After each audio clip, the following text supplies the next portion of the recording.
be your response to those commentators who assert that current negative gearing and capital gains tax arrangements create, amongst other things,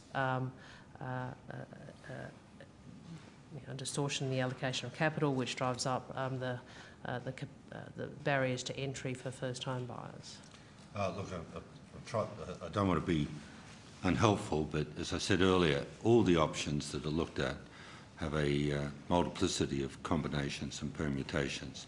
So to make comments on anything that may or may not be part of possible packages before Cabinet would be inappropriate.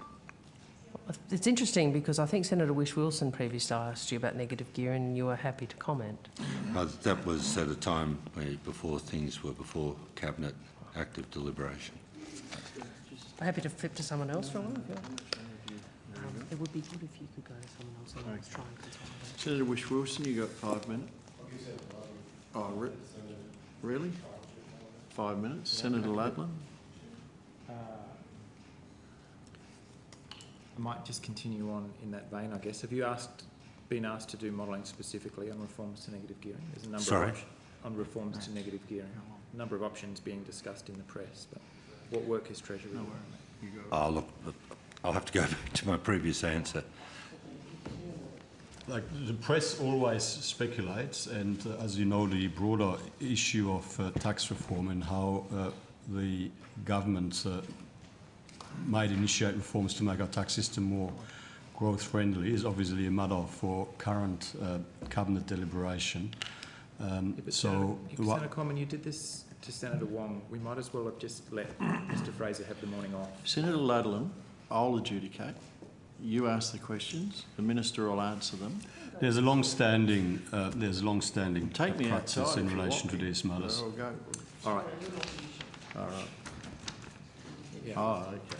So you were reported last week, and Senator Common, before you intervene, you're right that the media does speculate. It's part of its job, but we come here for answers directly from the source. Well, I mean, the government hasn't made any decision in relation to these sorts of matters. The government is currently considering a number of options which are very much subject to the usual arrangements for Cabinet deliberations. Obviously, once the government makes decisions on the way forward, once the government makes relevant announcements, I would expect us to be very heavily scrutinised on the reasons for those decisions and on why we believe it is the right and the best way forward. But until such time as we've made a decision, we've got to be able to have proper process internally within the Cabinet so that we can actually make decisions in the right and proper way in the public interest. Thanks, Senator Common. Mr Fraser, you reported last week as saying that Australia's system of negative gearing is relatively generous. I think they're the words that are attributed to you compared to other developed nations. So can you explain what you meant by that? Sorry, last week? Week or so. Australia's system of negative gearing is relatively generous compared to other developed nations. I'm really not aware of. Not aware of having said that? No. Okay. I think you might be believing everything that's written in the newspaper, maybe. No, Senator Common, I come here to try and validate some of the things that are written in the press, and it'd be appreciated if you would assist. Do you believe that Australia's system of negative gearing is relatively generous? You're asking him for an opinion, and if you go back to the opening statement of the chair, officers should not be asked for an opinion. I mean, you're essentially asking for an opinion on policy rather than explanation on policy or detail of policy. Anytime we ask for an explanation or detail, you take the question and deflect it. We seriously might as well have just given Mr Fraser the opportunity to work from home or take the day off. Well, there are certain rules and processes that are long-standing, and I just apply the same rules that Senator Wong used to apply. Mr Fraser, no, everything's calm and it will remain that. Everything's calm, and Senator Ludlam, if you just reframe your question to the Treasury. Mr Fraser, how would you evaluate Australia's policies on negative gearing compared to comparable countries? Look, I'm sorry, it's still what I said earlier. It's discussing things that are part of Cabinet deliberations, and would be That inappropriate potentially to us. completely wipes out the entire process of budget estimates. If a government minister is considering something in cabinet, we can't even put basic Well, no, questions it doesn't to you. actually. I completely reject that because, I mean, obviously, budget estimates is about scrutinising, the government's budget and the performance against budget, and but the budget is a collection of policy decisions that government has made. You're not asking questions here, with all due respect, about decisions that we've made that are reflected in the budget or in the mid-year economic and fiscal outlook or the government's performance against budget.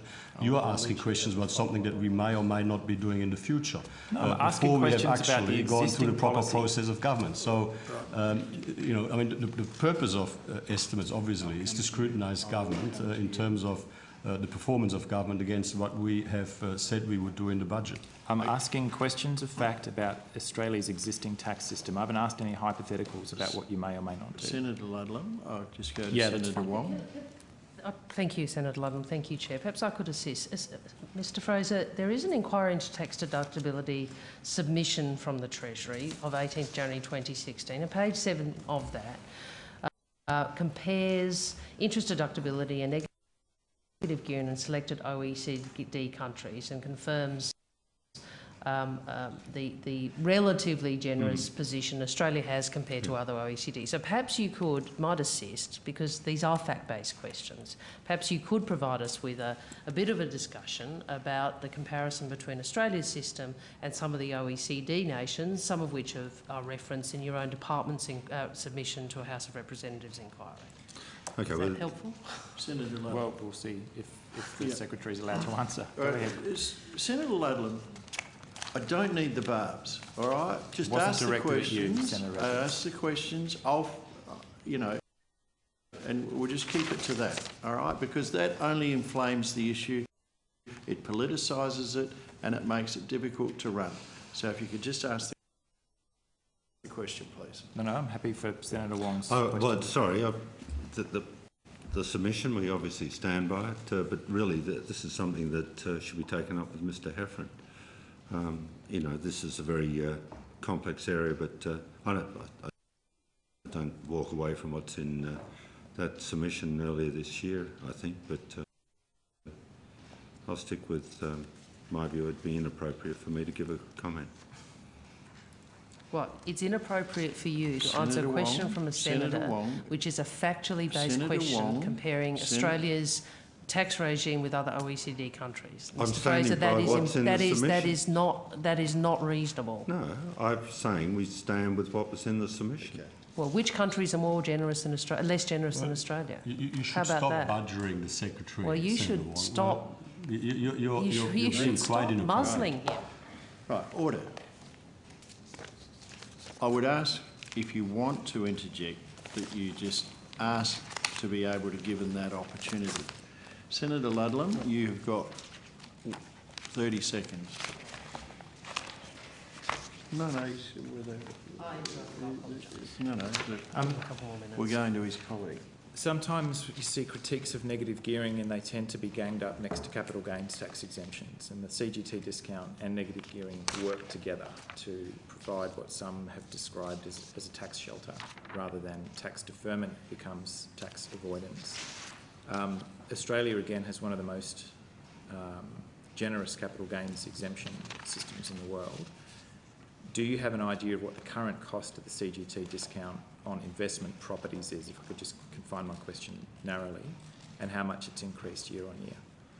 Look, I'm sorry, the answer is no. It's something that Mr Heffron and his people are better ask about. Okay, can maybe then, that was fairly specific. What about a more general question? Can you explain the rationale for the discount? What economic benefits does it provide? Do we need it? What does it do? The capital gains discount? Well, I wasn't here, but I understand the introduction of it was to encourage capital formation. It's a subsidy to encourage capital formation and through that growth. Right. And do you think it is justified in 2016? You're asking him for an opinion now on the matter of policy, if you're asking whether it's justified. Okay. If you can wrap up, I'll go to your colleague. No, shoot. No, go ahead. See if you go. Yep, thanks, Chair.